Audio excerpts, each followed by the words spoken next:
સુરત કતારગામના જેકે નગર નજીક ઉત્તરાયણને રવિવારની મોડી સાંજે કેટલાક અસામાજિક તત્વોએ 3 નિર્દોષ વ્યક્તિઓ સહિત 4ને ઉપરા છાપરી ચપ્પુના ઘા મારી ભાગી ગયા હોવાની ઘટના સામે આવી છે. પારિવારિક ઝઘડામાં એક ઉપર જાહેરમાં કરેલા હુમલામાં બાદ લોકો ભેગા થઈ જતા હુમલાખોરોએ નિર્દોષ લોકો ઉપર પણ હુમલો કરતા લોકોમાં રોષ જોવા મળ્યો છે. આ આખી ઘટનાના વિડીયો પણ સામે આવ્યા છે.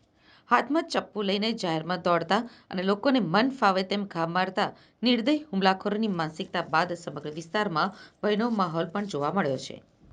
સ્થાનિક લોકોએ કહ્યું છે કે ઝઘડો પારિવારિક હતો.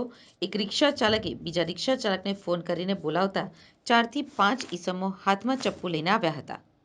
એટલું જ નહીં પણ જાહેરમાં જ એક યુવાન ઉપર તૂટી પડ્યા હતા, જેને લઈ લોકોની ભીડ ભેગી થઈ જતા હુમલાખોરે નિર્દોષ લોકો ઉપર પણ તૂટી પડ્યા હતા. સામે જે દેખાયા તેને ઘા મારી જમીન ઉપર પાડી દેતા હતા.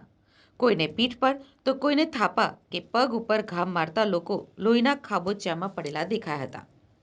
જાહેરમાં 4 લોકોને ઘાયલ કરી હુમલાખોરો બિંદાસ ફરી એ જ રિક્ષામાં ભાગી ગયા હતા. જ્યારે જમીન ઉપર પડેલા ઈજાગ્રસ્તોને તાત્કાલિક સારવાર માટે 108ની મદદથી નજીકની હોસ્પિટલમાં ખસેડાયા હતા.